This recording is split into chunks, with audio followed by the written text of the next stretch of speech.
નમસ્કાર મિત્રો. આ મહિનાની પૂર્ણિમાની તિથિ 12 ફેબ્રુઆરીના રોજ છે, એટલે કે આજે છે. આ માઘ પૂર્ણિમાના દિવસે 144 વર્ષ પછી એક શુભ સંયોગ બની રહ્યો છે, કારણ કે આ દિવસે મહાકુંભનું ચોથું શાહી સ્નાન છે. આ દિવસે સ્નાન અને દાનનું ખૂબ જ વિશેષ મહત્વ છે. ઉપરાંત આ દિવસે સત્યનારાયણ કથા સાંભળવાની પરંપરા છે. જો કોઈ વ્યક્તિ આખા માઘ મહિના દરમિયાન ગંગામાં સ્નાન કરી શકતો નથી, તો તેણે માઘ મહિનાના પૂર્ણિમાના દિવસે ગંગામાં સ્નાન કરવું જોઈએ. આનાથી જીવનમાં સુખ અને સમૃદ્ધિ વધે છે. હિન્દુ ધર્મમાં પૂર્ણિમા તિથિને ખૂબ જ શુભ માનવામાં આવે છે. માઘ શુક્લ પક્ષની પૂર્ણિમા તિથિને ખૂબ જ મહત્વપૂર્ણ માનવામાં આવે છે. તેને માઘ પૂર્ણિમા અથવા માઘી પૂર્ણિમા કહેવામાં આવે છે. આ દિવસે પવિત્ર નદીમાં સ્નાન કરવાનું, વિધિ પ્રમાણે ભગવાન વિષ્ણુની પૂજા કરવાનું અને દાન કરવાનું મહત્વ છે. આ ઉપરાંત આ દિવસે વ્રત રાખવાની પણ પરંપરા છે. મિત્રો, એવું માનવામાં આવે છે કે આ દિવસે દાન કરવાથી અનેક ગણું પુણ્ય ફળ મળે છે. તે સાથે જ જો તમારી રાશિ પ્રમાણે દાન કરશો તો ભગવાન વિષ્ણુ અને માતા લક્ષ્મીની વિશેષ કૃપા તમારા ઉપર વરસશે અને કુંડળીના ગ્રહ દોષો પણ દૂર થશે. મિત્રો, તે સાથે જ આ દિવસ અમુક વસ્તુઓનું દાન ન કરવું જોઈએ, નહીતર ઘરમાં અશાંતિ અને દરિદ્રતા આવી જાય છે. તે વિશે પણ જાણીશું. તેથી જ આ વિડીયોને એક લાઈક કરીને કોમેન્ટમાં જય મા લક્ષ્મી શ્રી વિષ્ણુ જરૂરથી લખજો અને ચેનલને સબસ્ક્રાઈબ કરજો. વિડીયોને ખાસ કરીને અંત સુધી જુઓ, કારણ કે અધૂરી માહિતી ખૂબ જ નુકસાનકારક હોય છે. મિત્રો, માઘ પૂર્ણિમાના દિવસે બ્રહ્મ મુહૂર્તમાં ઉઠી જવું જોઈએ અને પછી સ્નાન વગેરે કાર્યો કરીને ભગવાન વિષ્ણુ તેમજ લક્ષ્મી માતાની પૂજા અર્ચના કરવી જોઈએ. તેમજ વિષ્ણુ ભગવાનને પંચામૃતથી અભિષેક કરાવવો જોઈએ. આના પછી ગોપીચંદન અને હળદરનું તિલક કરવું જોઈએ. ભગવાન વિષ્ણુ ભગવાન તેમજ લક્ષ્મી માતાને ફૂલ, તલ, ચોખા, ચંદન, હળદર અને તુલસીના પાન અર્પણ કરવા જોઈએ. એની સાથે જ એક ઘીનો દીવો અર્પણ કરવો જોઈએ અને તમારે પોતાના મનની જે પણ મનોકામના હોય એનું સ્મરણ કરીને ભગવાન વિષ્ણુ અને તેમજ લક્ષ્મી માતાને પ્રાર્થના કરવી જોઈએ અને રાત્રે ચંદ્રમાને અર્ઘ્ય આપીને વ્રતની વિધિ પૂરી કરવી જોઈએ. મિત્રો, હવે જાણીએ આ દિવસે કઈ શુભ વસ્તુઓનું દાન કરવું જોઈએ, જેથી માતા લક્ષ્મી અને ભગવાન વિષ્ણુના વિશેષ આશીર્વાદ આપણને પ્રાપ્ત થાય. સૌ પ્રથમ દાન છે તે અનાજનું દાન માનવામાં આવે છે. મિત્રો, આ દાન છે એ બહુ શુભ માનવામાં આવે છે. જો તમે મિત્રો તમારા ઘરના આંગણે માઘ પૂર્ણિમાના દિવસે કોઈ બ્રાહ્મણ દક્ષિણા લેવા આવે છે, તો તમારે તેને અવશ્ય કોઈ અનાજનું દાન કરવું જોઈએ. મિત્રો, અનાજમાં તમે ઘઉં, બાજરો અથવા તો ચોખાનું દાન કરી શકો છો. જો તમે આ દિવસે આ વસ્તુનું દાન કરો છો તો મિત્રો તે બહુ શુભ માનવામાં આવે છે. તો મિત્રો, જો તમે આ 7 પ્રકારના અનાજનું કોઈ પણ જરૂરિયાતમંદ વ્યક્તિને અથવા કોઈ બ્રાહ્મણને માઘ પૂર્ણિમાના દિવસે દાન કરો છો, તો મિત્રો તમારા જીવનની બધી જ સમસ્યામાંથી તમને છુટકારો મળશે અને તમારી બધી જ મનોકામના પૂર્ણ થઈ શકશે. મિત્રો, માઘ પૂર્ણિમાના દિવસે જો તમે કોઈ ગરીબ વ્યક્તિને દાન કરો છો તો તે સૌથી વધુ શુભ અને મંગલકારી માનવામાં આવે છે. મિત્રો, આ વસ્તુ કરવાથી તમારા કુળદેવી છે તે પણ પ્રસન્ન થઈને તમારા પર બંને હાથોથી કૃપા વરસાવે છે. તેમજ મિત્રો, તમે માઘ પૂર્ણિમાના દિવસે ઘીનું દાન કરો છો તો તે સૌથી વધુ શુભ અને મંગલકારી ગણાય છે. મિત્રો, એવું મનાય છે કે આ દાન કરવાથી શરીર છે એ સ્વસ્થ રહે છે. સાથે જ મિત્રો, આ દિવસે જો તમે બાજરાનું દાન કરો છો તે પણ શુભ મનાય છે. મિત્રો, બાજરાનું દાન છે એ તમે કોઈ પણ બ્રાહ્મણ અથવા તો જરૂરિયાત વ્યક્તિને કરી શકો છો. તો મિત્રો, માતા લક્ષ્મી છે એ તમારાથી પ્રસન્ન થાય છે. તેમજ મિત્રો, બીજી વસ્તુ છે એ ગોળ આવે છે. મિત્રો, જો તમે આ માઘ પૂર્ણિમાના દિવસે ગાય માતાને રોટલી સાથે ગોળ ખવડાવો છો તો તે સૌથી વધુ શુભ અને મંગલકારી માનવામાં આવે છે. મિત્રો, ગાય માતાને આપણા હિન્દુ ધર્મશાસ્ત્રમાં કામધેનુ તરીકે ઓળખવામાં આવે છે. એટલે કે મિત્રો, ઈચ્છાઓની પૂર્તિ કરનારી ગાયને કાંધેનું ગાય તરીકે ઓળખવામાં આવે છે. આથી જો તમે મિત્રો આવા શુભ પર્વ પર ગાય માતાને રોટલીની સાથે ગોળ ખવડાવો છો તો મિત્રો તમને 33 કરોડ દેવતાની કૃપા પ્રાપ્ત થઈ શકે છે. કે તેથી મિત્રો તમારા ઘરમાં પણ ગરીબી છે એ સાવ સમાપ્ત થઈ જાય છે. અને તમારા ઘરમાં જે પણ દોષ હોય, જેવા કે વાસ્તુ દોષ, શનિ દોષ, મંગળ દોષ અથવા કુંડળી દોષથી પણ તમને છુટકારો મળી શકે છે. અને મિત્રો, જો તમારી કુંડળીમાં સૂર્ય અને શનિ ખરાબ સ્થિતિમાં હોય તો મિત્રો આ દિવસે ગોળ અને તલનું દાન કરવાથી શનિ અને સૂર્યની સ્થિતિ સારી થઈ શકે છે. તેમજ મિત્રો, જો તમારી ઉપર શનિની સાડાસાતી અને દયાનો પ્રભાવ હોય તો મિત્રો તમારે માઘ પૂર્ણિમાના દિવસે કાળા તલને તાંબાના પાત્રમાં ભરીને ગરીબ વ્યક્તિ અથવા તો કોઈ બ્રાહ્મણને અવશ્ય દાન કરી દેવું જોઈએ.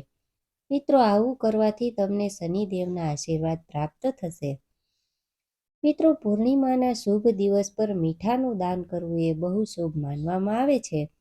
મિત્રો, મીઠું દાનમાં આપવાથી અનિષ્ટોનો નાશ થઈ શકે છે.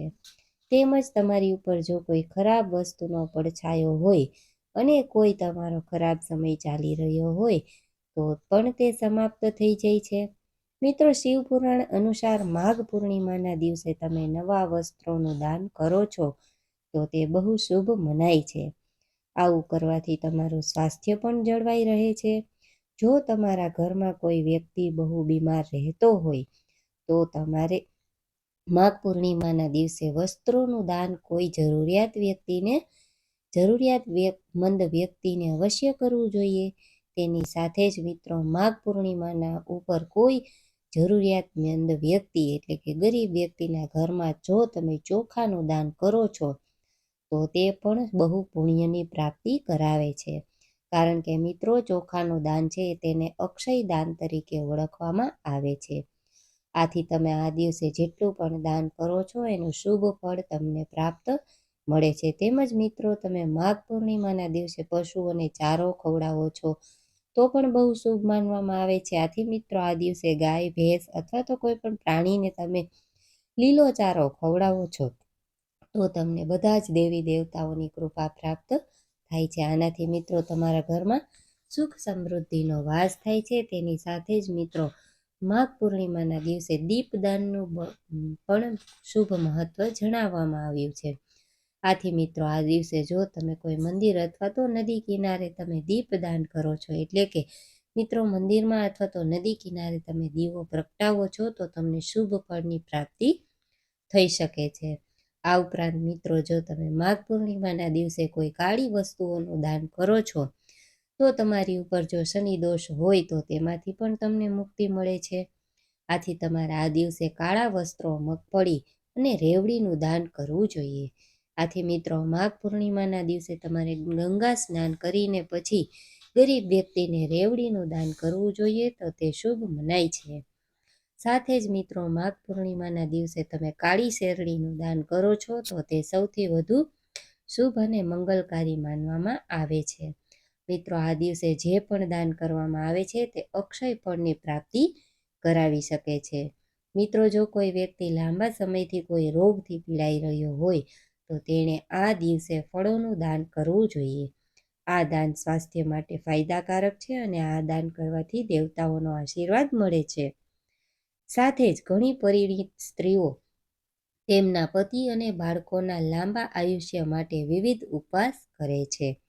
તેવી જ રીતે પૂર્ણિમાના દિવસે પરિણીત મહિલાઓએ શૃંગારની વસ્તુઓનું દાન કરવું જોઈએ. આમાં લીલી બંગડીઓ, સાડી, સિંદૂર, બિંદી વગેરેનું દાન કરવું ખૂબ જ શુભ માનવામાં આવે છે. મિત્રો, હવે જાણીએ માઘ પૂર્ણિમાના દિવસે રાશિ અનુસાર કઈ વસ્તુનું દાન કરવું જોઈએ અને આ દિવસે કઈ વસ્તુનું દાન ન કરવું જોઈએ તે પણ જાણીએ.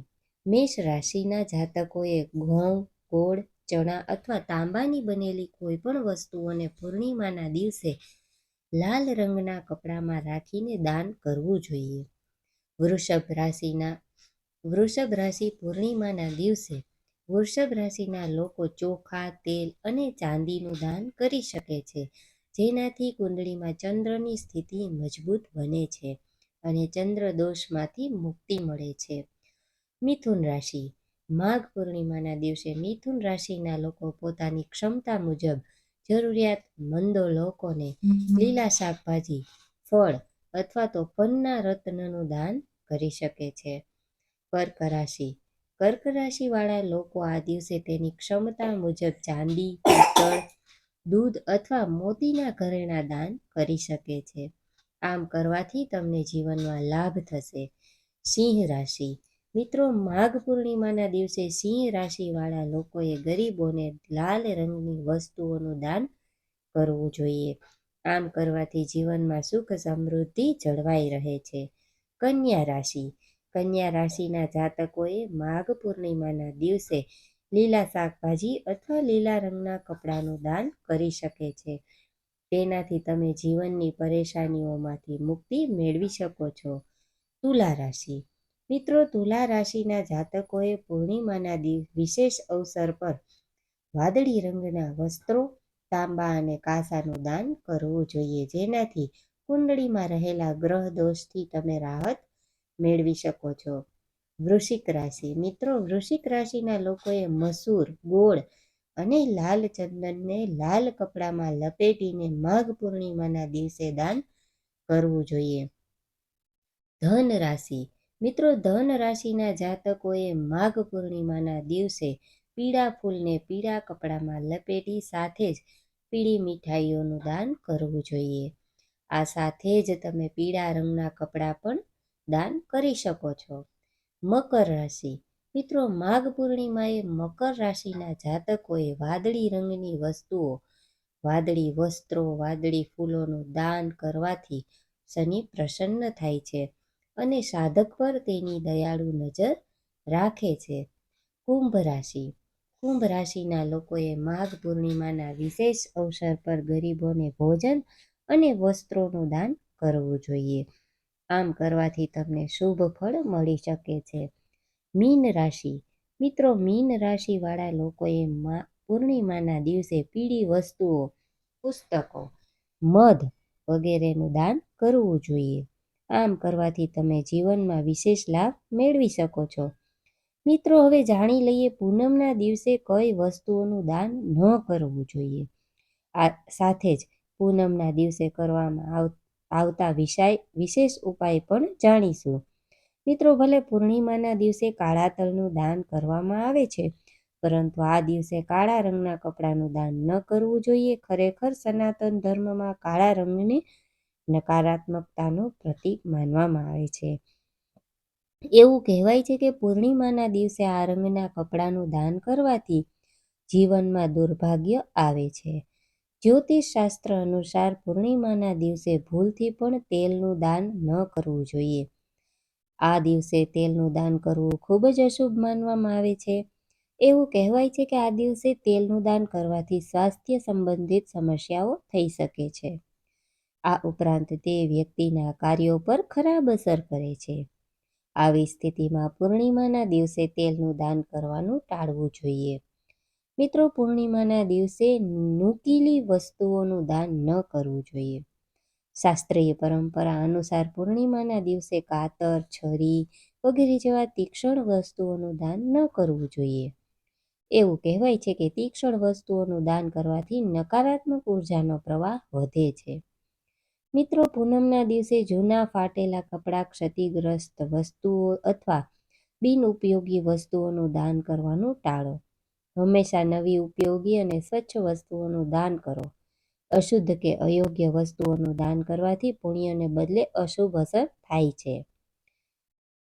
મિત્રો, હવે જાણીએ પૂનમના દિવસે કરવામાં આવતા અન્ય વિશેષ ઉપાયો વિશે, જે તમારે અવશ્ય કરવા જોઈએ.